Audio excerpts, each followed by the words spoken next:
көчөлөр, акылдуу үйлөр жана башка заманбап шарттардын баары түзүлөт.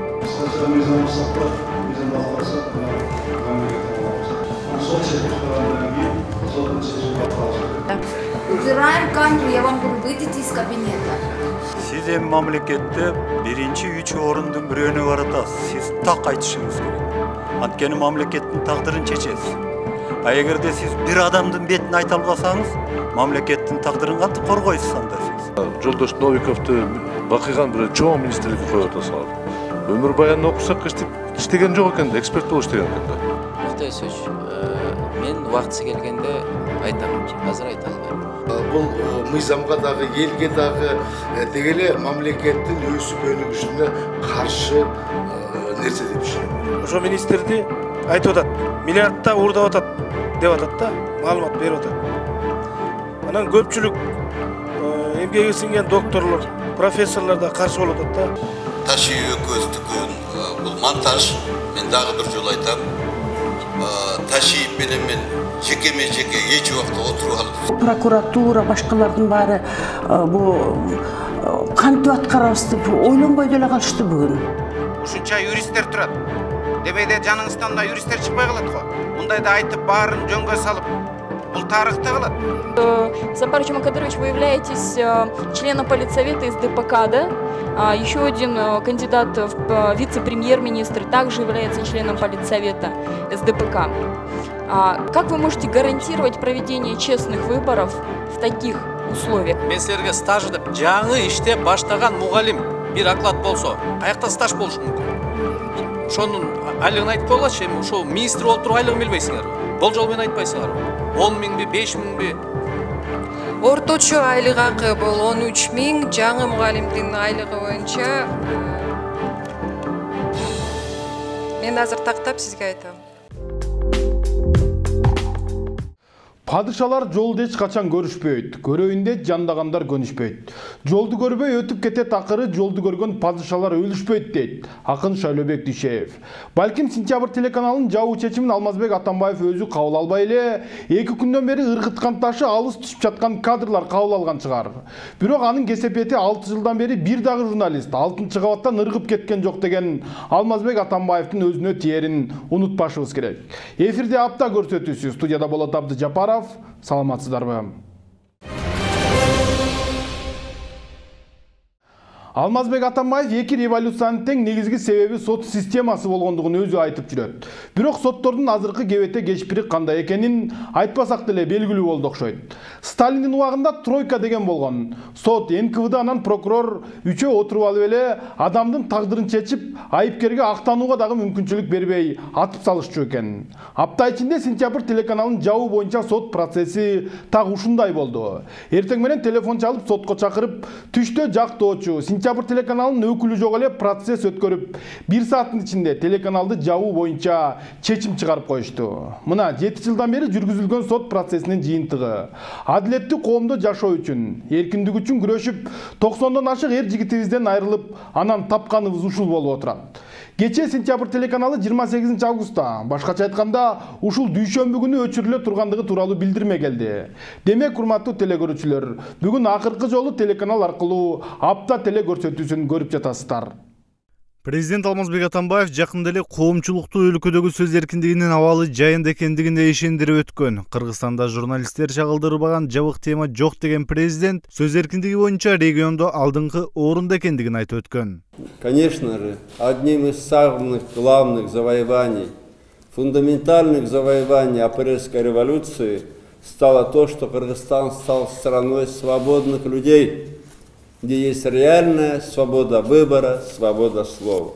Бирок президенттикке кааламан жарыштын башталышы менен президент алдыңкы маалымат каражаттарына доо коюп сотко бере баштады. Ажоонун каарына калган Азаттык радиосу, Заноза, 24 KG сайттары жана бир канча журналист, коргоочулар болду. Ал эми Фергана сайтынын журналисти Улукбек Бабакуловго андан да катуураак кетип, Улуттук коопсуздук мамлекеттик комитети улуттук кастыктык козуткан сөздөрдү статьясына колдонгон деп кылмыш ишин козгоду. Убираем камеру, я вам говорю, выйдите из кабинета. Сейчас пока ходатайство не заявили, у вас нет. Жалпыга маалымдоо каражаттарына болгон басым ушуну менен бүттү го деп жаткан чакта 22 августта өлкөдөгү жалгыз оппозициялык канал сентябрды жабуу боюнча сот чечими чыкты. Бийликти ачык сынга алып келген телеканалды жабууга бийлик 1 саат коротту. Негизи бул соттун өкүмү такыр мындай адилетсиздик эмес, бул сөздөр жок да, мындай кандайча эртең менен эле бизди чакырып алып эле түштөн кийин эле мындай өкүм чыгарып койгон, бул деген вообще деген мындай бир жерде да болуп келген эмес окшойт да. Анткени биз Ген прокуратуранын заявлениясын алган жокпуз, колубузга да алган жокпуз, окуган да жокпуз. Эмне жөндө бизди эмне менен айыптап атышат. Бул биринчиси. Экинчиси, бул материал, Абдугапаров боюнча материал биздин телеканалда, цифровой телеканалда чыккан эмес.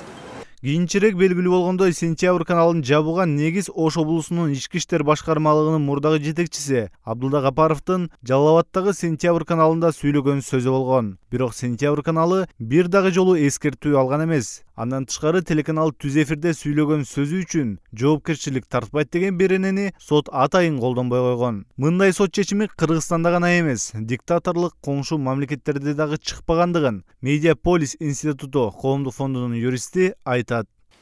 И в данном случае конкретно, если в каком-то из СМИ есть материалы, скажем, экстремистского характера, то согласно этого закона есть определенная процедура. То есть когда, скажем, уполномоченный орган, либо, скажем, Генеральная прокуратура в определенное время и определенным образом выдает предостережение. То есть акт прокурорского реагирования, где говорит, что есть нарушения, есть материалы экстремистского характера. Вот таким-то судом они были признаны или что-то. Предостерегает. В течение, скажем, 10 дней органам средствам массовой информации дается возможность принять решение. Убрать, не убрать, удалить, заменить или что-то. Если это не делается, либо повторно в течение года опять же появляются, скажем, материалы экстремистского характера, которые будут признаны, да, скажем, судом, тогда, пожалуйста, вы можете сказать, что данный телеканал или орган средства массовой информации занимается экстремистской деятельностью. То есть определенная система должна быть. За одно интервью, которое год назад дал Хапаров, признать весь телеканал экстремистским, но это нонсенс. Такого решения, честно говоря, я еще не видел, даже, скажем, да, я не знаю, у наших соседей. Сентябрь каналынын укугун коргоон Алтынай Исаеванын айтуусунда сот чечим чыгарып жатып, одуна мыйзам бузууга барган. Жалпыга маалымдоо каражаттары тууралуу мыйзамга ылайык телеканал түз эфирде айтылган сөз үчүн жоопкер эмес. Сроки, то есть насколько быстро вчера было вынесено решение, то какие меры, да, вообще каково было поведение суда, да, вчера, то есть по закону, опять же, да, стороне, ответчику должно было быть предоставлено право, чтобы он ознакомился с материалами дела, чтобы он понял суть претензий к нему. Было ли вчера такое сделано? Нет, не было. Мы знаем, что главный редактор не присутствовал, решение было вынесено в отсутствии заинтересованной стороны, а именно представителей телерадиокомпании «Сентябрь». Сентябрь телеканалы Санарипте көргөзгөн 1,5 жыл аралыгында оппозициялык каналга таратыкты. Өлкөдөгү саясий процесстер өтө жыш болгон акыркы 1,5 жылда канал позициясын өзгөрткөн жок. Сентябрды жабуу тууралуу сот чечими чыгаары менен көпчүлүк кадыр барктуу саясий ишмерлер нааразычылыгын билдиришти. Экс-президент Роза Отунбаева бул чечим президент Атамбаевдин жеке өзүнөн чыкты деп болголоду. Биринчиден мен Сентябрь студиясына биринчи жолу келип атам, биринчи жолу сүйлөп атам. Чын айтканда, эгер жапса акыркы жолу болот экенсиз. Чын айтканда өкүнүп атам мурун келбегениме. Анткени Кыргызстанда биз сөз эркиндиги дегенде жалпы демократиялык өлкөлөрдө сөз эркиндиги дегенде бул альтернативдик ой, альтернативдик каналдар болуш керек деген сөз да. Мына Гилеген Россияда керек болсо бүгүн деле Эхо Москвы иштеп атат. Эмне гана деген сөздөрдү айтып аткан жок алардын баары. А биз болсо мына ушу бир сентябрды чыдабай бир мынчалык кетти деп эми шылтоосун мына мен уктум баятан бери шылтоосун. Мен билгенде мисалы Жээнбеков өзү мындайга чыкпайт эле, Сооронбай Жээнбеков. Абдан мындай момун адам, азыр болсо чоң жарыштын алдында турат. Бул болсо президенттин өзүнөн эле чыккан бул чечим болуш керек деп эсептейм. Депутат Жанар Акаевдин айтуусунда сентябрь чындыкты айткан саналуу маалымат булактарынын бири болчу. Сентябрдын берүүсүн жапканы менен баарынын оозун жабуу бийликтин колунан келбейт. Демократиянын Кыргызстандагы эркиндиктин мындай акыркы эпкиндерин жабуу аракети деп баалайм мен. Анткени буга чейин бир канча медиалар менен соттошту, бийлик көпчүлүгүн жапты, миллиондорго соттоп атат. Ушинтип чындыкты, кемчилигин айтып койгондордун бардыгын жаап, мындай аябай бир туура эмес кадамдар болуп атат. Муну эми элдин баары эле көрүп турат. Ошондуктан жарандар мына акыркы учурда Сентябрь телеканалынын популярдуулугу, көрүндүүлүгү карапайым калк алдында абдан өскөн. Анткени элдер чындыкты издеп жүрүп, таап, мынтип көрүп атышкан да. Бирок ошого карабай мындай жабуу аракети болуп атканы бул өтө өкүнүчтүү. Бирок биз ушуну менен эле моюн сунуп бербейбиз. Жарандар менен түздөн-түз иштешебиз. Мындан ары сентябрдын болобу, биздин болобу жеке интернеттеги баракчаларыбыз аркылуу элдер чындыкты билип турушса болот. Сентябрь каналын жабуу боюнча сот чечимине эл аралык уюмдар дагы тынчсыздануусун билдирип чыгышты. Алардын катарында абройлуу Human Rights Watch уюму дагы бар. 15 журналисттен турган Сентябрь каналы Санарипте 2016 жылдын апрелинен бери 24 саат бою иштеп келет. Коалиция жана жарандык коом фондунун изилдөөсүнө ылайык көрүмдүүлүгү боюнча ал 6-орунда келе жаткан. Ал эми интернеттеги көрүмдүүлүгү боюнча америкалык Social Blade сайтынын изилдөөсүнө ылайык Азаттык радиосунан кийинки 2-орунда болчу. Бир айдын ичинде сентябрда көргөндөрдүн саны интернетте 4 миллионго жеткен. Марат Төлөмүшұлы, Ренат Телеманов, Сентябрь.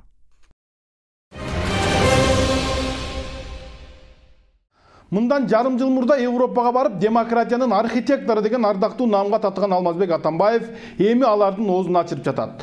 Human Rights, Медиаполис институту сыяктуу эл аралык уюмдар Сентябрь телеканалын жабуу боюнча чыккан соттун чечимине тынчсызданып жаткандыктарын билдиришти. Ал эми президенттикке талапкерлер Сентябрь телеканалын жабуу алдыдагы шайлоого түздөн-түз таасир берерин айтышты. Коомдук канал бир талапкер тууралуу бир беткей маалыматтарды берери баарыбызга белгилүү. Альтернативдүү пикирлерди жарыялаган телеканалды жаап коюусу калган талапкерлердин мүмкүнчүлүгүн гана чектебестен шайлоочуларды да тандоо мүмкүнчүлүгүнөн ажыратат. 1 райондук сотунун Сентябрь телеканалынын көрсөтүүсүнө тыюу салышы негизсиз деп эсептейм. Соттун тез арада чыгарган чечими мени тынчсыздандырды. Бул альтернативдүү маалымат булагын четке кагуу деп эсептейм. Өлкөбүздө акыркы калыптанып жаткан жагдай көз карандысыз жалпыга маалымдоо каражаттарына сот органдары тарабынан басым күчөп жатканы мени абдан ойлондуруп жатат. Массалык маалымат каражаттарынын өкүлдөрүнүн жоопкерчилиги алардын мыйзам бузууларынын өлчөмүнө жараша болуп, алар иретке салынышы керек. Сентябрь телеканал тарабынан мыйзам бузуу болсо дагы сот аларды далилдеп, прокуратура доогерге жана коомчулукка мыйзам бузуунун далилдерин сунушташ керек болчу. Азыркы окуя андай болгон жок. Сот өзүнүн чечимин 1 саат ичинде чыгарууга жетишти. Президенттик шайлоонун алдында эң популярдуу жана оппозициялык каналдын жабылышы бул үгүттөө ишмердүүлүгүнө таасирин бере ала турган саясий кадам. Менин түшүнүгүм боюнча Сентябрь телеканалына карата арыз тийиштүү процессуалдык нормалар сакталбай эле каралды. Башкача айтканда, канал кызматкерлерине сотко доо арыз келгени боюнча алдын ала маалымдалган эмес. Деги эле Human Rights Watch уюму Кыргызстандагы жалпыга маалымдоо каражаттарынын абалы начарлап баратканына тынчсызданууда. Кыргызстан кандай гана жагдай болбосун, сөз эркиндигин сыйлашы керек. Айрыкча шайлоонун алдында бул зарыл. Бийлик сөз эркиндигинин сакталышына, жарандардын өз ойлорун эркин билдирүүсүнө кепил болушу кажет. Журналисттерди сот жоопкерчилигине тартпай, сөз эркиндиги корголууга тийиш. Мы требуем от Джоур Кенеша немедленно остановить политические преследования СМИ, гражданских активистов, политических деятелей, альтернативных кандидатов в президенты при помощи использования административного ресурса, главным инструментом которого стали силовые и судебные органы. Джоур Кенеш, как главный учредитель всех государственных институтов в стране, должен использовать всю полноту власти, данную ему избирателям и Конституцией Кыргызской Республики, чтобы восстановить верховенство Конституции Кыргызской Республики и провести свободную свободные и конкурентные выборы президента Кыргызской Республики. С уважением, Коалиция за демократию и гражданское общество, Правая клиника «Аделет», Центр по защите прав человека «Кылым Шамы», партнерская группа «Прецедент», Общественный фонд гражданского участия, Ассоциация центров поддержки гражданского общества, Гражданская инициатива интернет-политики «Бердуньо, Кыргызстан». Официальное заявление лидера политической партии Акшумкар Темира Сариева по ситуации вокруг телеканала «Сентябрь». Я уже не раз высказывался по сложившейся в стране ситуации вокруг СМИ и свободы слова. К сожалению, вместо справедливого реагирования на мнение общественности со стороны власти мы становимся свидетелями усиливающегося давления на СМИ с альтернативным мнением. В преддверии президентских выборов практически не остается телевизионных каналов, которые бы не были под контролем власти. Считаю это недопустимым и вредным для всего нашего общества. В свою очередь, общественные телеканалы, которые содержатся на средства налогоплательщиков, отказываются давать информационные материалы о кандидатах, которые претендуют на самую главную должность в стране. Наши граждане платят налоги не для того, чтобы эти телеканалы обслуживали интересы одного человека или одного кандидата, а для того, чтобы иметь возможность быть информированным о всех событиях, происходящих в стране. Закрытие телеканала «Сентябрь» в непонятно быстрые сроки и на фоне неясного правового обоснования является еще одним случаем, подтверждающим сложившуюся тенденцию давления на свободу слова. Все выглядит таким образом, что политическая подоплека здесь играет главную роль. Мы живем в демократическом обществе, где каждый гражданин имеет право доступа к информации, где свобода слова является фундаментальной ценностью. В связи со складывающимися обстоятельствами я обращаюсь к президенту страны с призывом не повторять ошибки предыдущих режимов и сделать все возможное для защиты свободы слова. К чему может привести ущемление свободы слова, мы уже знаем по опыту прошлых лет 2009-2010 годов. В-четвертых, закон о противодействии экстремистской деятельности гласит, что деятельность СМИ может быть прекращена от закона только в случае, если сотрудники средств массовой информации регулярно нарушают закон, а именно используют средства массовой информации для опубликования экстремистских материалов, включенных в список экстремистских материалов Министерства юстиции Кыргызской Республики. Суд же запретил телевещание телеканала, хотя на момент принятия судом этого решения телеканал не опубликовал ни одного материала, признанного судом экстремистским и включенного в список экстремистских материалов Министерства юстиции Кыргызской Республики. Учитывая вышесказанное, так называемый запрет на телевещание телеканала «Сентябрь» за интервью Абдылды Капарова от 2016 года, высказывания в котором только в 2017 году были установлены судом как экстремистские, не являются законными. С уважением, Институт Медиаполиси. Сөз эркиндиги муунту бийликке каршы айткан массалык маалымат каражаттарын жабуу мурдагы бийликтин учурунда болуп келген. Атүгүл эки революциянын болушунун негизги себептеринин бири дагы ушул сөз эркиндигине болгон кысым болгондугу айтылып жүрөт. Акаевдин убагында биринчи Асаба гезити жабылган. Кийинчерээк Эмесен гезитине кысым болгондо эл бул гезитти издеп таап окуп, бир күндүн ичинде нускасы 100 000ге жакындап кеткени тарых барактарында жазылып турат. Курманбек Бакиевдин убагында маалымат каражаттары жабылганды мындай кой. Журналист Тыргак Абдылдаевка 40 жолу бычак сайылып, Геннадий Павлюкту 6-чы кабаттан ыргытып жиберишти. Алмазбек Атамбаев 6 жылдын ичинде бир дагы журналист 6-чы кабаттан учуп кетпегендигин жетишкендик катары айтып жүрөт. Бирок маалымат каражаттарынын оозун жабуунун эң оңой ыкмасы табылды. Апайсалык маанайдагы маалымат каражатына же журналистке миллиондогон сом айып пул салат, же соттун чечими менен жаап коет.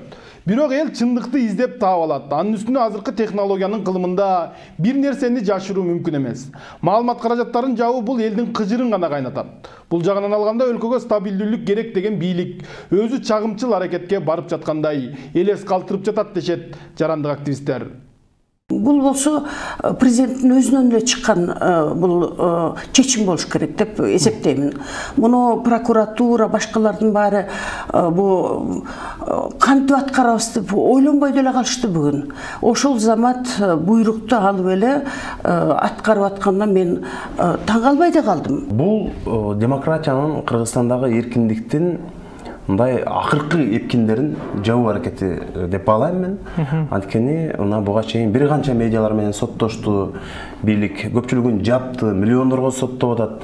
Мына ушинтип чындыкты, кемчилигин айтып койгондордун бардыгын жаап, мындай аябай бир туура эмес кадамдар болуп атат.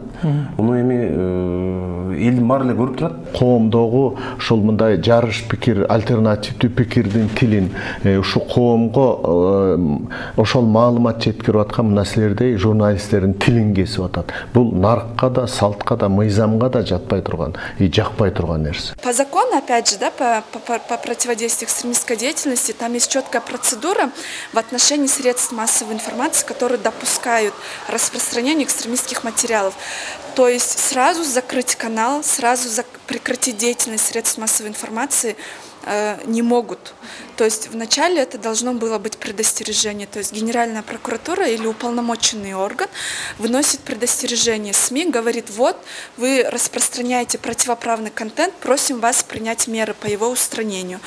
Допустим, СМИ не предпринимает меры для его устранения, только в этом случае уполномоченное лицо обращается в суд, и суд уже принимает вопрос, да, о прекращении его деятельности.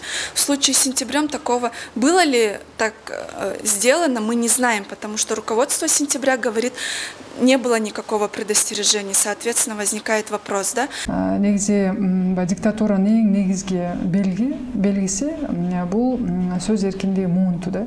Кайсы гана диктатураны албай эле, кайсы гана доорду, кайсы гана баягы адамдын диктаттын убагын албай эле негизи.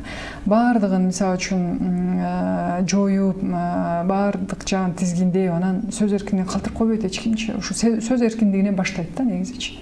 Ошон үчүн мен ойлойм бул ушу диктатуранын эле бир чоң белгиси болуп атат. Бүгүн жогорку сотту таратып деле жиберсек болот. Башка сотторду таратып жиберсек болот.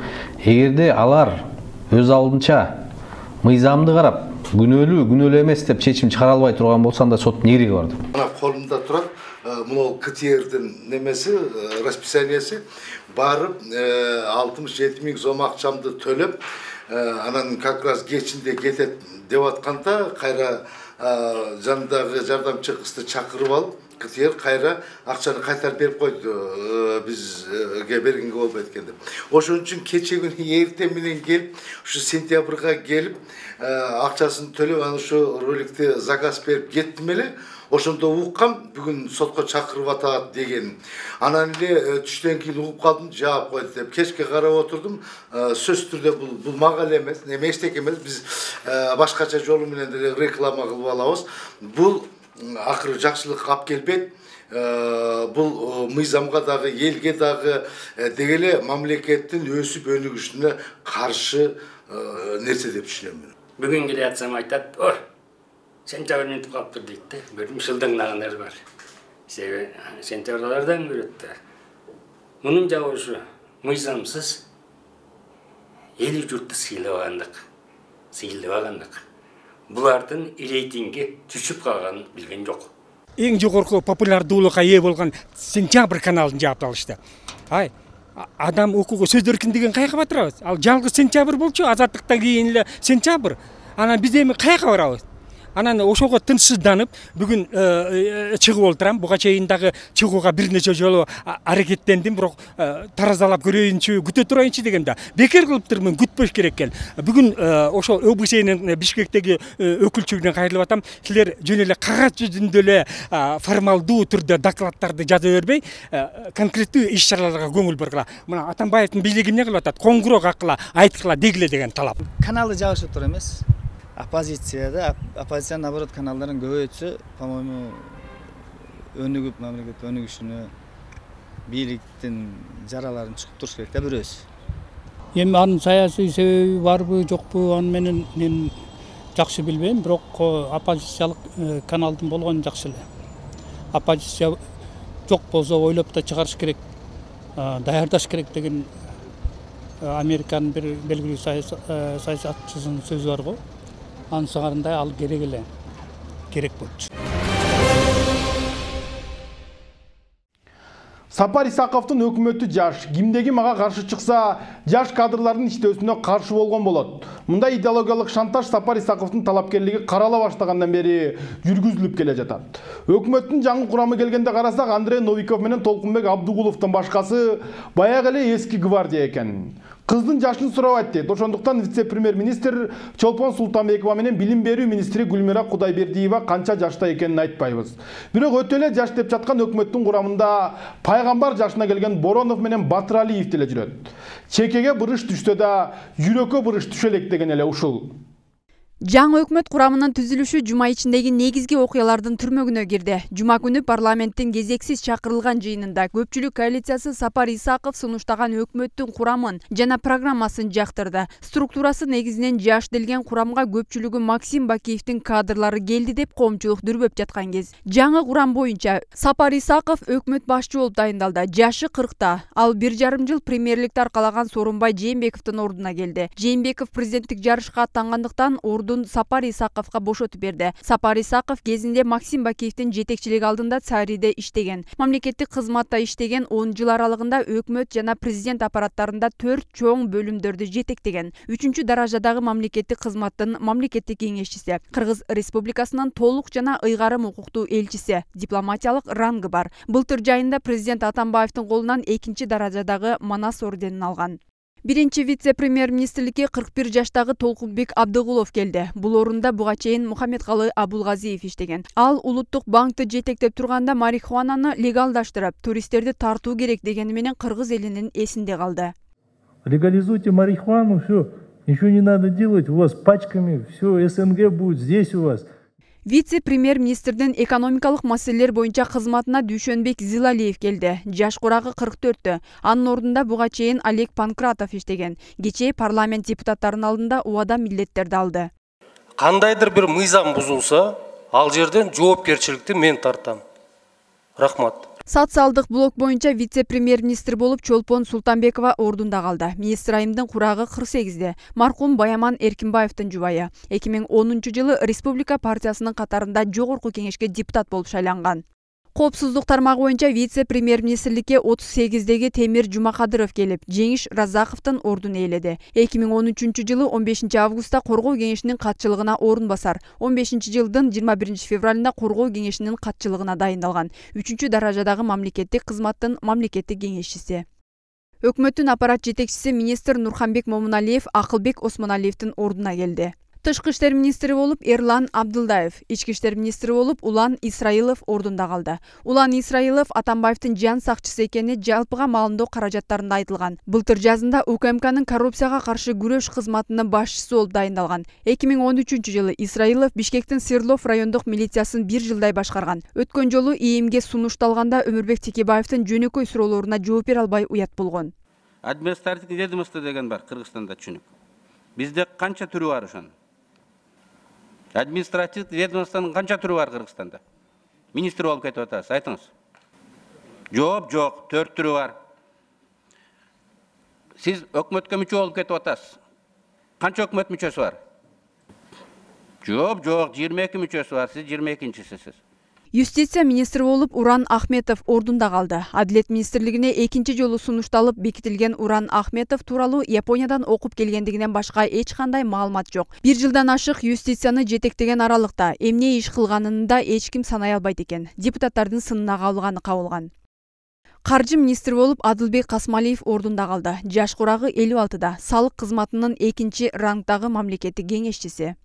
Экономика министрлигине 30 жаштагы Артем Новиков келди. Бул ордунда мурда Арзыбек Кожошев иштеп келген. Жаңы курамга кирген эң жаш министр Артем Новиков тууралуу баарынан кызык маалыматтар айтылууда. Ал Бишкектеги Балтика университетин аяктаган экен. Орус улутундагы жаш министр Максим Бакиевдин көздөй адистеринен бири. 2009-10 жылдары Цариде эксперт болуп иштеген. Орус болсо да кыргыз тилин билип алганы өзүнө эле жакшы деп айрым депутаттар сындашты. Жолдош Новиковду бакыйган бир чоң министрликке коюп атасыңар. Өмүр баянын окусак иштеген жок экен да, эксперт болуп иштеген экен да. Ал кандай болот тармакты берип? Анан мурунку жетекчи эмне себептен кеткен? Жаман иштедиби? Айыл чарба, тамак аш, өнөр жайы жана мелиорация министрлигине дайындалган Нурбек Мурашев коомчулукта чоң муштум катары аты белгилүү. Ал жогорку кеңештин 5-чи чакырылышында республика фракциясынан депутат болгон. Депутат болуп турган кезинде улуттук госпиталдын дарыгерине кол көтөрдү деп айыпталып, чуу жараткан жайы бар. Кесиби боюнча экономист болгондуктан айыл чарба жаатында тыңгылыктуу иштеген жок деген сындар да айтылып келет. Транспорт жана жолдор министрлигинде Жамшитбек Калилов жана өзгөчө кырдаалдар министри болуп Кубатбек Боронов, билим берүү жана илим министри болуп Гүлмира Кудайбердиева да ордунда калышты. 1 жылдан ашык агартуу тармагында министрликти аркаласа да, бул айым мугалимдердин маянасынын суммасын билбейт экен. Депутаттардын суроолоруна жооп бере албай тайсалдап калды. Мен силерге стаж деп жаңы иштеп баштаган мугалим бир оклад болсо, каякта стаж болушу мүмкүн. Ошонун айлыгын айтып коелачы, эми ушул министр болуп туруп айлыгын билбейсиңерби? Болжол менен айтпайсыңарбы? 10 миңби, 5 миңби? Орточо айлык акы бул 13 миң, жаңы мугалимдин айлыгы боюнча мен азыр тактап сизге айтам. Саламаттыкты сактоо министри болуп Талантбек Батыралиев ордунда калды. Ал бул кызматта 2014-жылдан бери иштеп келет. Аны 2016-жылдын январында 30дан ашык адамдын өмүрүн алган дача сууга кулаган учак кырсыгы тууралуу көп маалыматтарды билет деп айтышат. Мыйзамга бул мыйзам сунуш бергенбиз да биз. Комитеттин чечимин сунуштурбайбы. Мен ушул мыйзам үчүн сунушту атайын берге келгендер келе суур кылат кезде мындайда чемчикке чайсайбыз. Маданият, маалымат жана туризм министри болуп мурдагы эле кызматында Түгөлбай Казаков, эмгек жана социалдык өнүктүрүү министрлигине Таалайгүл Исакунова да калышты. Улуттук коопсуздук боюнча мамлекеттик комитетинин төрагасы Абдил Сегизбаев өз ишин улантмакчы. Өлкөдөгү оппозициячыл саясатчылардын саясий куугунтугунун артында мына ушул киши турат. Бир тобуна кылмыш ишин козгоп, башкы прокуратурага өткөргөн. Айрыкча анын ысымы Белизгейт менен тарыхта калмай болду. Коргоо иштери боюнча мамлекеттик комитеттин төрагасы болуп 49 жаштагы Мирбек Касымкулов келди. Өнөр жай, энергетика жана жер казынасын пайдалануу боюнча мамлекеттик комитеттин төрагасы Уланбек Рыскулов келди. Бул орунда буга чейин вице-премьер болуп кеткен Дүйшөн Зилалиев иштеп келген. Маалыматтык технологиялар жана байланыш боюнча мамлекеттик комитеттин төрагасы Нурбек Абасканов келди. Анын ордунда буга чейин Бакыт Шаршембиев иштеп келген. Жаңы курамдын орточо жаш курагы 47 жаштын тегерегин түздү. Эң жашы 30дан, улуусу 66га чейин. Жаш, ишке шай, идеяга бай делгени менен бул курамга коомчулукта түрдүү сын пикирлер айтылууда. Ошентип жаңы өкмөт курамынын жаңы мүчөлөрү сын менен ишин баштамай болушту. Мындай кадрлардын келиши коомчулукта Курманбек Бакиев менен анын уулу Максим Бакиевдин кадрлары келип, бийликти ээлеп калышты деген сөздөр айтылууда. Динар Турдугула, Ринат Эляманов, Сентябрь.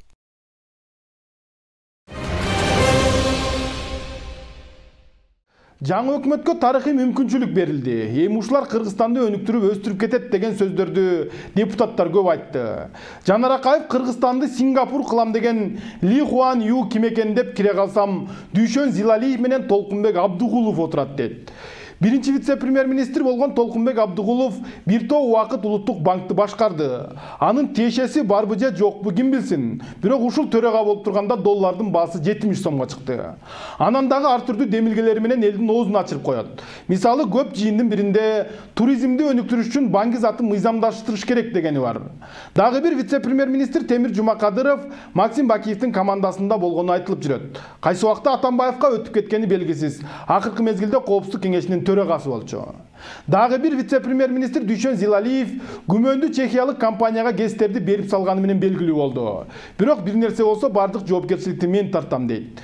Министрлер өзүнчө көңүл бурууга арзыйт. Билим берүү министри Гүлмира Кудайбердиева жаш мугалимдердин айлыгы канча экенин айта албай койсо, Ички иштер министри Улан Исраилов Ички иштер министрлигин реформалоо боюнча суроого милицияларга үй салып жатабыз деп жооп берди. Анан ушул команда менен Сапар Исаков 40 кадам программасын кантип ишке ашырат белгисиз.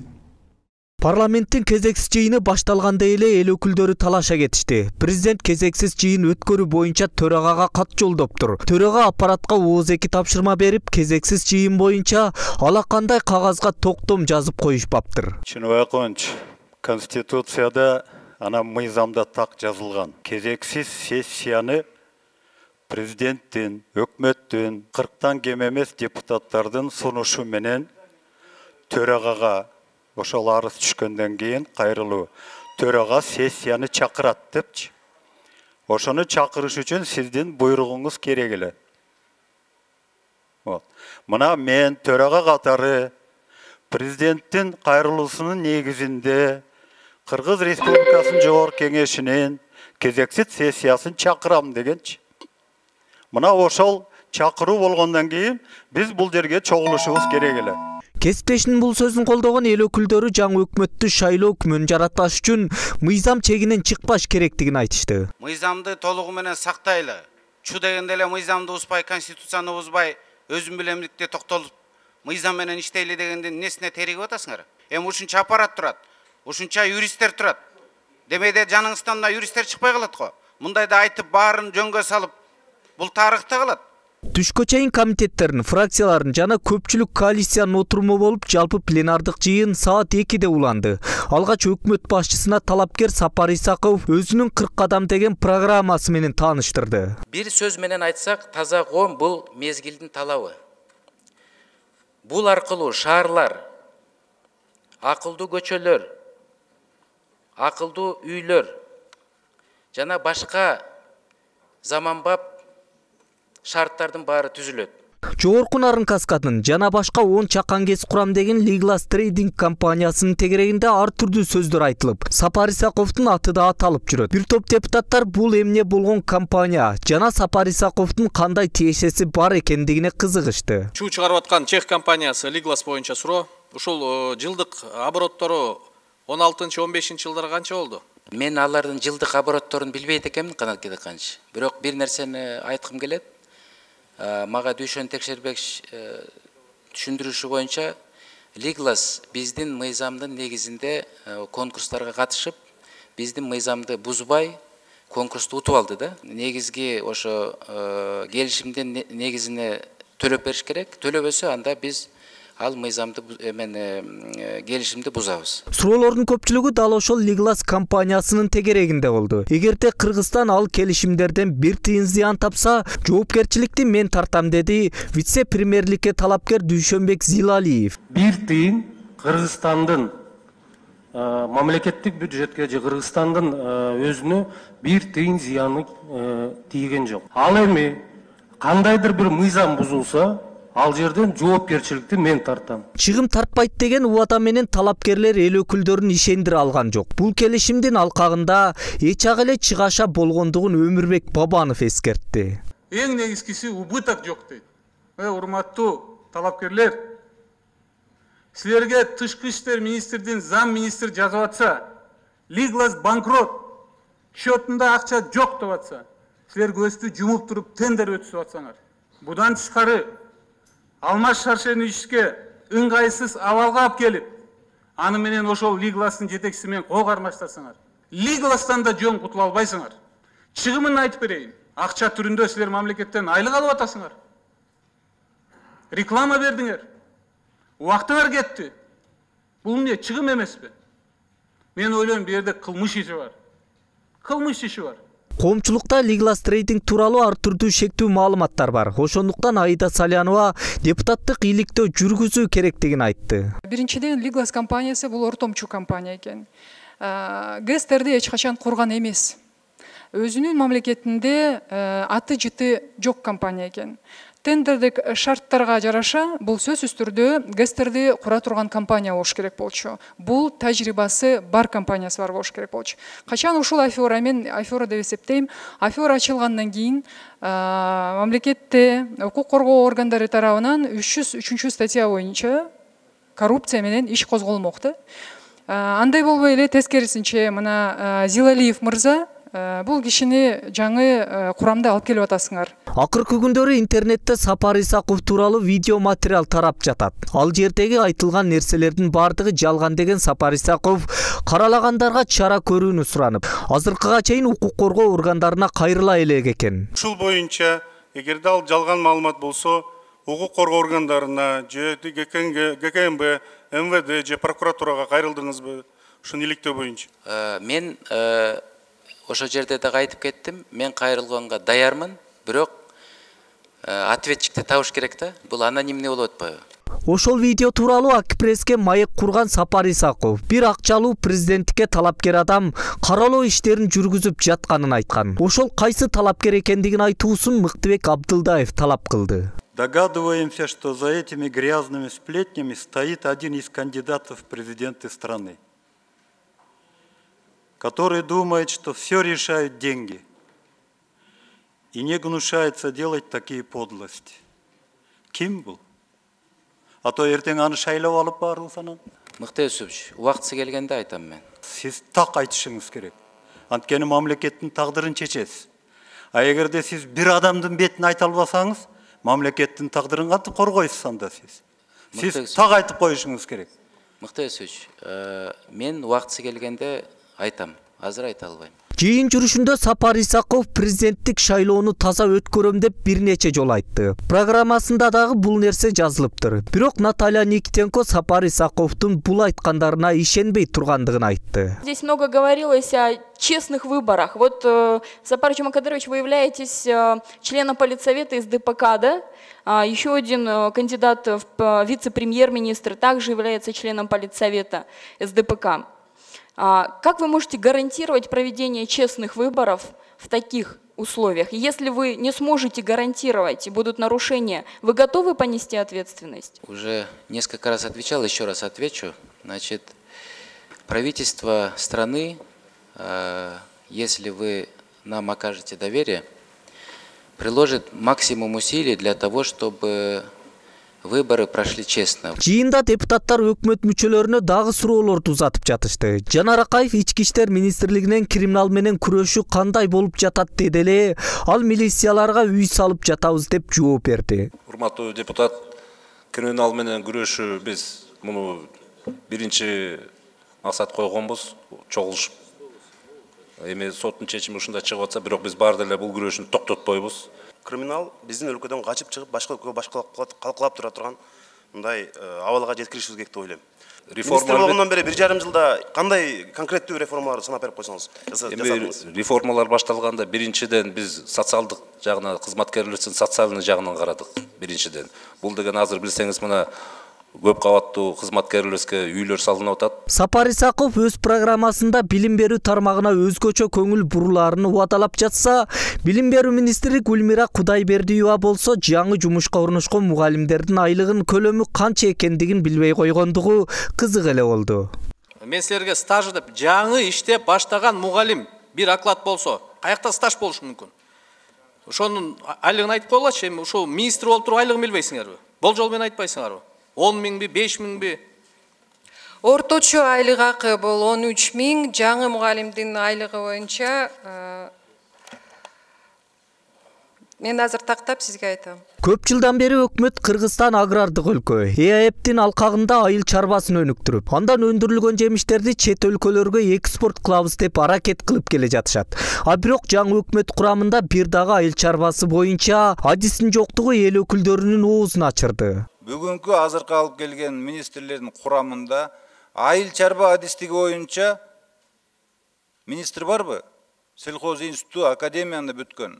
Бизде билесиз 70% бул агрардык өлкө деп эсептейбиз.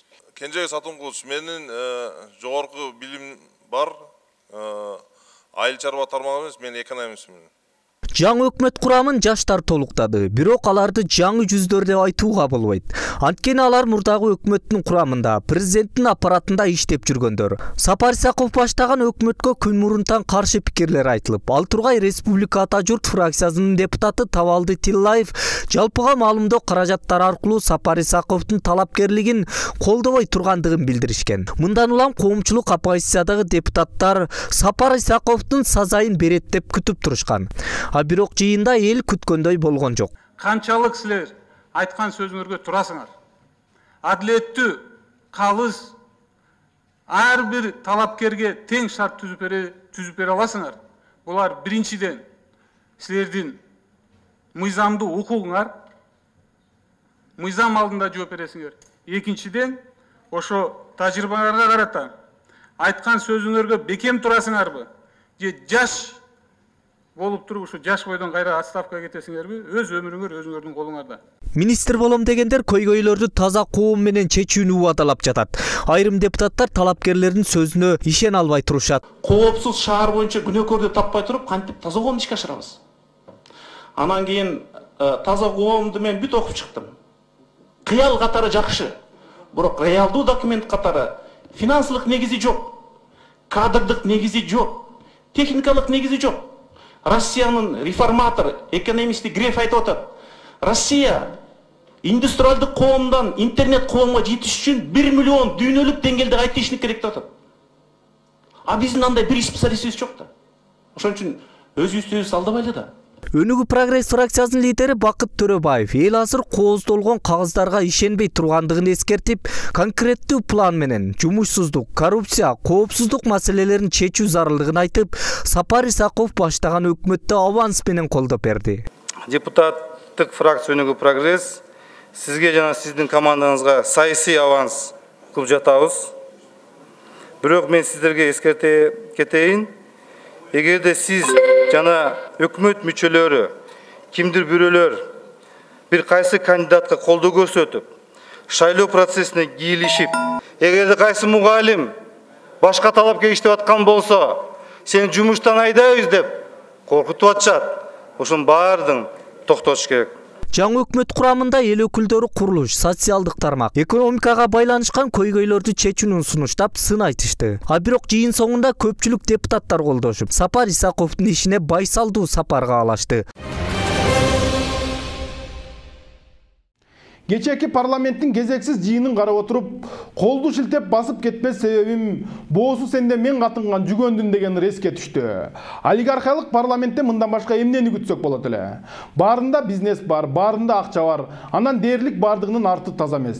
Мурдагы күнү айрым депутаттар, фракция лидерлери сес көрсөткөндөй болуп атышкан. Бирок бир түндө эле эмдеп домдоп ийге келтирип койгону добуш берүүдө белгилүү болду. Өмүрбек Текебаев парламенттин ролу, ээлеген орду тууралуу ташка тамга кандай билдирүү жасап, депутаттар эл өкүлү экенин, аларды эл шайлаганын, ошондуктан кимдир бирөө кабинеттерге чакырып көргөзмө бергенге укугу жок экенин айткан. Кечээ ошол сөз керек болду. Андай сөздү Текебаевтан башка бир дагы депутат айта албастыгы дагы белгилүү болду.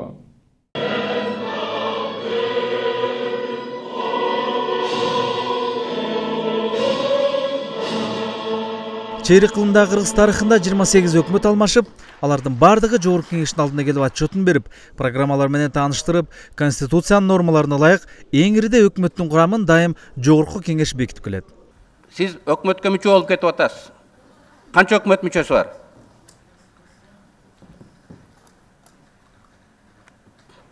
Жок, 22 мүчөсү бар, сиз 22-чисисиз. Канча министерство бар? Айта аласызбы? Өкмөттө. Жок. Канча министерство бар? Канча? Жок. Колунан жете эле иштетесизби? Сооронбай Шарипович. Легендарлуу парламенттен бери депутат болуп, мамлекеттик кызматта 30 жылдан ашуун иштеп келе жаткан Өмүрбек Текебаев ар бир келген өкмөттүн иш жөндөмүнө жараша сынга алып же колдоп келгени белгилүү. Бүгүнкү өкмөттүн курамын бекитип жатып, коомчулук, айрым депутаттар Текебаевди жоктошкон айтылды.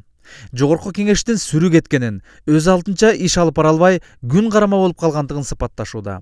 Мындан улам 1 жыл мурун Өмүрбек Текебаевдин депутаттарга өз укуктары боюнча кайрылуусу бүгүн да актуалдуу дешкендер жок эмес. Бизге кайсыл бир кабинеттерге чакырып эч ким көргөзгө бербеш керек. Биз тарыхый чечимди өзүбүз кабыл алышыбыз керек. Анткени кыргыз элинин ишене турган силерден башка эч нерсеси жок. Бизден жогору жакта Кудай гана. Ошон үчүн бизди жогорку кеңеш дейт. Башка кеңеше турган, башка таяна турган таянары Кыргызстандыкы жок. Биз ушуну ачык жана так билишибиз керек. Мен сөздөрүмдө айтам, 6 фракциянын лидери бар. Өлкөнүн келечеги силердин колуңарда деп. Бүгүн да өлкөнүн өнүгүүсүн, өлкөнү башкаруу конституциялык нукка бурганга ушул залда отургандардын мүмкүнчүлүгү бар. 6 фракциянын лидери. 120 депутат. Биз эмне деп шылдыңдабасын, эмне деп келебесин, бизден башка кыргыздын карманары жок. Азыр каргаса да, жамандаса да жогорку кеңешти жамандайт, каргайт. Анткени өзүбүз ошого жол берип атабыз. Өзүбүздү ошондой мамиле кылгандай жүрүм-турум менен жетелеме болуп атабыз. Качан адамды сыйлайт? Поступок болуш керек. Жоопкерчиликти ала билиш керек. Мына ошондой эл бизге татыктуу мамиле кылат. Ошондо уялбастан бул биздин өкүлүм, бул биздин жетекчилерибиз, жол башчыларыбыз деп бизди сыйлайт. Болбосо бүгүн парламенттин деңгээли мынчалык төмөнгө түшкөн эмес. Эч бир президенттин, өкмөттүн аппарат кызматкерлери бизди чакырып көрсөтмө бергендей болбош керек. Биз тескерисинче ушул трибунага коюп алалардын отчетун угушубуз керек. ушул жерден баа беришибиз керек. Жаман иштесе кызматтан алып, элдин алдында баанында тарыхый бааны беришибиз керек. Мен ачык кайрылгым келет. Биздин колдо өлкөнүн тагдырын буруш. Конституция менен жашоого буруш биздин колубузда. Конституцияда бул каралган. Өкмөттү президенттик катыштырбастан парламент түзгөн укугу бар. Эгерде президент өзүнүн айланасындагылардан кутулбаса, мен официалдуу жарыялайм. Президент өзү эмес, анын айланандагылар башкарып атат. Мына мен могул жерде эски боевой жолдошторду көрүп отурам. Кыйынчылыктарда чогуу жүргөн. СДПК партиясын силер башкарбай калдыңар.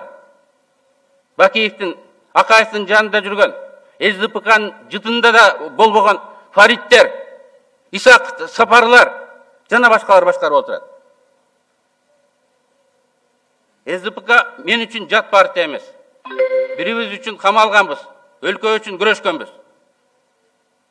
Ошол тарыхыбызды сыйлап, өлкөнү сактап тура жолго бурайлык. Эл арасында акыркы 2 жылдан бери КСДП партиясынан премьер-министрлер чыгып жаткан айтылып, өкмөт башчылары эле алмашкан болбосо, дээрлик анын курамы өзгөрбөгөндүгү, кадр саясатында реалдуу жүрүштөр жок экени кеп болууда. Легендарлуу парламенттин депутаты Жамин Акмалиев кадр маселеси баарын чечерин, анын курамын жаңылоо керек экендигин айтат.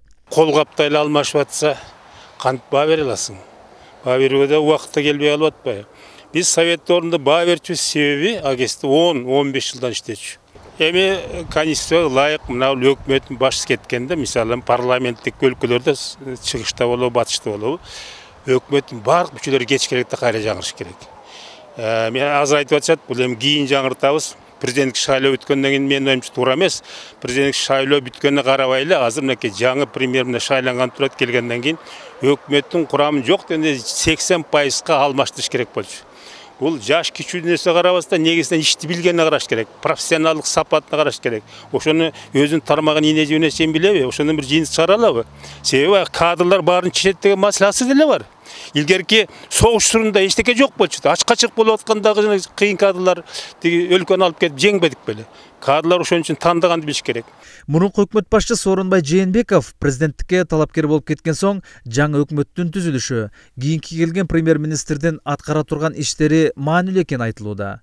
Анткени президенттик шайлоодо башбакандын орду маанилүү экени, ал орундукка кимди алып келүү маселеси эбак чечилгени да талашсыз. Азыр маанилүү биз адамдын образын айтышыбыз керек да. Шайлоо келди. Шайлоонун маалында бийликке кандай адамдын премьер болгону пайдалуу. Мына ошол адам премьер болушу керек. Президенттик шайлоону каалагандай өткөрүп бере турган премьер-министр. Бардык жагынан эч кыйшалаңдабай, ошол убакта кандай команда бере турган болсо, президент жанан тегереги. Ошол берген командалардын бардыгын аткара турган премьер-министр келиш керек. Мына ошондой премьер-министрликке ким жарайт? Ошол адамды азыркы күндө премьер-министр кылышат. Анткени кимдин жакынкы убакта президент болот, ошол президентке, анын тегерегиндегилерге эки маселе боюнча маанилүү. Биринчиси ал коопсуздук маселеси. Эртең шайлоодо алар каалабаган киши келип кала турган болсо, бардыгы камалат. Экинчи коркунучу бар, булардын чогулткан дүнүөлөрүнүн бардыгына келечектеги президент келе турган коопсуздук гарантиясын бериш керек. Учурда жогорку кеңеш кол балага айланганы. Президенттик администрация эмне десе, ошону кол куушура аткарары коомчулуктун назарын бурууда. Андан сырткары бул чакырылыш олигархиялык парламент экени. Кечээ эле жаңы өкмөттүн курамын бирден чачыратып жайлайбыз. Аларды кулатып, кайра артка кайрыйбыз деген депутаттар жана фракция лидерлери бүгүн балык болуп отуруп беришкени. Кечээ түнү бардыгынын оозун жаап, ар бирине талкан сугунтуп чыккан айтылууда. Мындан улам буга чейин бир да парламент мынчалык алсыздыгын жана жөндөмсүздүгүн көргөзбөгөнүн, жогорку кеңеште чындап эле Текебаевдин жоктугу айдан ачык көрүнүп калды дешүүдө.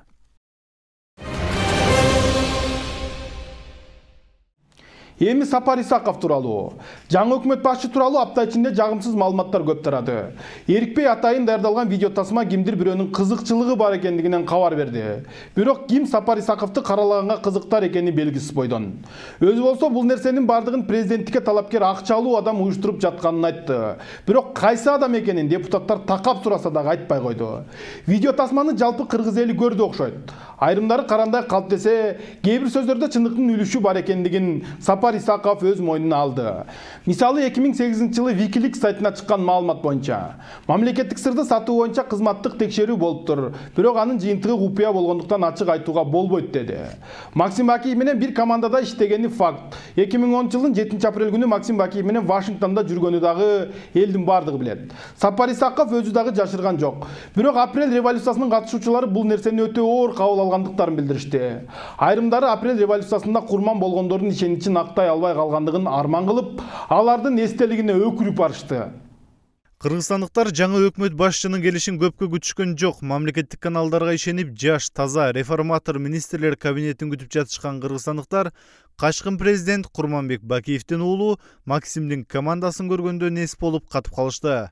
Максим Бакиев менен өзүнчө өкмөт түзүп, өлкөнүн бардык финансы, экономикалык тармагын тейлеп турган, миллиарддаган арамакчыларды адалдоого байланышкан, 7-апрелдеги 100га жакын баланын канына забын болгон команда 7 жылдан кийин өкмөттү колго алат десе, каза болгон балдар көрүнөн оодарылып кетишсе керек. Сапар Исаков премьер-министрликке көрсөтүлгөндө интернет желелерине Сапар Исаков деген ким деген видео тасма каптады. Анда Сапар Исаков акыркы 6 жылдагы эң чоң коррупциялык иштерге байланышкандыгы айтылат. Сапар Исаков бул тасмадагы айтылгандардын баарын жокко чыгарып кенен интервьюсун берди. Станцев активно вбивается имя Сапара Исакова. Мен муну ойлойм. Бул ошол жанагы коррупциялык схемаларга, мисалы чектер менен же болсо Русгидро менен болуп аткан мондай тышкы экономикадагы инвестиция келип, аны ошол жактан кылып атканга, бул келген акчалардын баарын тең бул ошо Сапар Исаковдун байланышы бар деп момтуп аткан кыргыз өкмөтүнө, кыргыз мамлекетине, кыргыз президентине мынтип коңгур кагып аткан белги болот да, жакшылап силер мындай премьер-министр тандап атканда кимди тандап атасыңар деген мындай белги болот деп мен ушуну мындай элестейм да. Ал эми 2007-2008 жылдары Кыргызстандын жашыруу маалыматтарын АКШ элчисине жеткирип турган деген маалымат Wikileaks'ке чыккандыгы айтылган. Кечээ парламентте дагы бул маселе көтөрүлүп, шпиондук тууралуу суроо берилди. 2008 боюнча. 2008-де мен ушу билбей атам, эмне боюнча маселе болуп атат. Ушу сизге тараптуу кызматтык иликтөө, мамлекеттик купуяны сактоо боюнча иликтөө жүргөндөн ошондой факты барбы, жокпу, ошону айтыңыз. Айтып берейин. Значит, бул маселе боюнча мындай болгон. Хотя бул эми жабык суроо мен азыр айта албайм го дейм. Себеби сизге баяндама берейин. Себеби азыр мен муну айтып койсом, бул купуяны мен мыйзамды Сапар Жумагадырович, маселе мындай, болгон же болгон эмес, ошону айтып коюңуз. Значит, тиешелүү бул иштер жүргүзүлгөн. Бирок анын кантип айтсам, себебин жана жыйынтыгын мен сизге анда айтып берейин. Ал документтердин баары бар. Ну, доступ к секретке и у вас, и у меня есть, вы можете потом письменно направить, проблем нет. Все, сүйлөштүк. Өкмөт башчы болуп шайланган Сапар Исаков Максим Бакиевдин Цари агенттигинде байланыш бөлүмүн жетектеген. Каргашалуу 7-апрелде кырчындай кыргыз балдары кырылып жаткан чакта Максим Бакиев менен АКШда жүргөн. Бирок 2010-жылдан кийин Алмазбек Атамбаевдин жанында пайда болуп, Кыргызстандын тышкы саясатын 6 жылдан бери тейлеп келет. 6 жыл ичинде Кыргызстан бир канча жолу эл аралык араздашууларга барса, ОБС менен болгон кызматташтык төмөндөдү. Ал эми АКШ менен болгон келишимдин денонсацияланышы эң чоң каталардын бири катары айтылып жүрөт. Ал эми Сапар Исаков болсо, Кыргызстан 6 жылда эң чоң дипломатиялык ийгиликтерге жетишкендигин айтат. Мен да ошол мындай бир жанагындай YouTube'га чыккан маалыматты көрдүм. Көбүнчөсү мен макулмун. Көбүнчөсү жөнүндө мен бир канча жылдан бери айтып, ошол Сапар Исаковдун эле ийгилигин мактап калышат. Мен айтам, кандай ийгилик, кайсы ийгилик? Бардык ошол биздин мурунку достор менен кол үзүштүк. Туркия, Азербайжан, Казакстан бизге бир канча жылдан бери мына Түркия кеңеши деген уюм бар.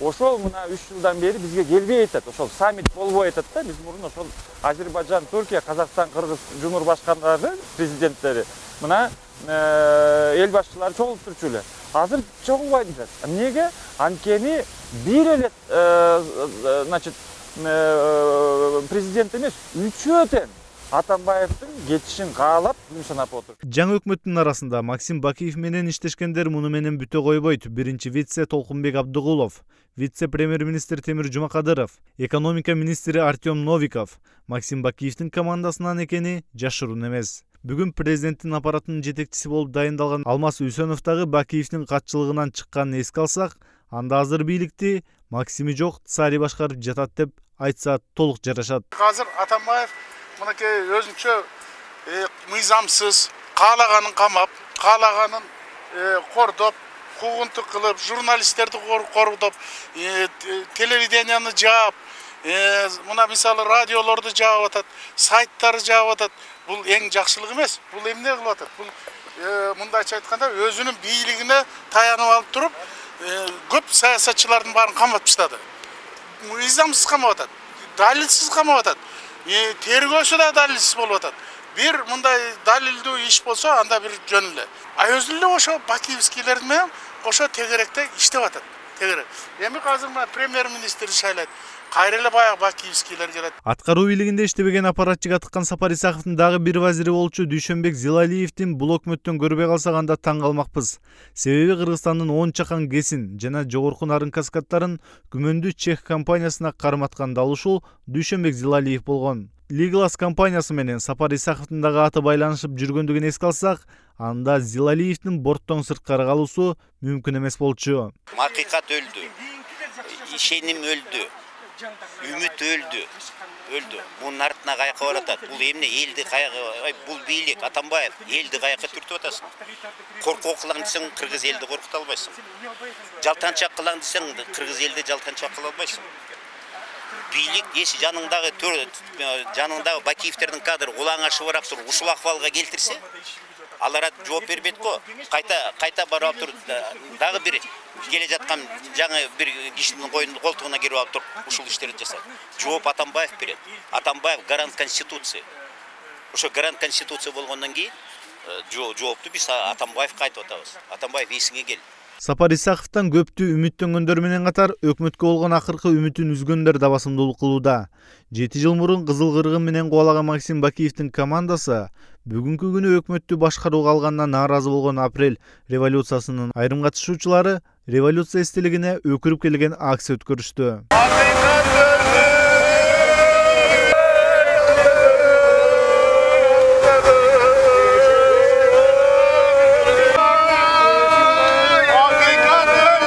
Кырк жаштагы Сапар Исаковдун өкмөтү канча убакыт иштейт, аны алдыдагы президенттик шайлоо аныктаары айтылууда. Исаков өз сөзүндө техникалык өкмөт эмес, технократ өкмөтпүз деп кайталаган менен, эксперттер техникалыктагы технократ дагы эмес, убактылуу өкмөт экендигин белгилешүүдө. Бирок президент Алмазбек Атамбаев бул өкмөттү 2020-жылга чейин иштерин айткан жайы бар. Ошентип 2010-жылы бийликти 100гө жакын баланын каны менен элден алган Алмазбек Атамбаев өлкө тагдырын Максим Бакиевдин кадрларына тапшырып кетип жатат. Марат Төлөмүшұлы, Талант Жапаров, Сентябрь. Эртең эфирибизде өчүрсө анда бүгүнкү апта эң акыркы теле көрсөтүүбүз болот. Сентябрь телеканалынын кызматкерлери 1 жыл бою кыргыз элине чындыкты жеткирүүгө болгон аракетин жумшады. Айрым учурда коркутуу үркүтүүлөр болду, басым кысымдар болду. Бирок ошого карабастан башты канжыгага байлап, күнү түнү теле көрүүчүлөр үчүн кызмат кылып бердик. Биз ар бир теле көрүүчүбүздү сыйлайбыз. Ошондуктан эфирдин программасын өзгөртүп, Көсем теле сериалын берип үлгүргөнгө аракет кылып жатабыз. Алкул Осмоновдун кайра кайтып жолугушчу жолдор бар. Узун болсун бул сапар деген ыры бар. Мындан кыйын күндөр да болгон. Демек бул күндөр да өтөт. Жакшылыкта жолугалы.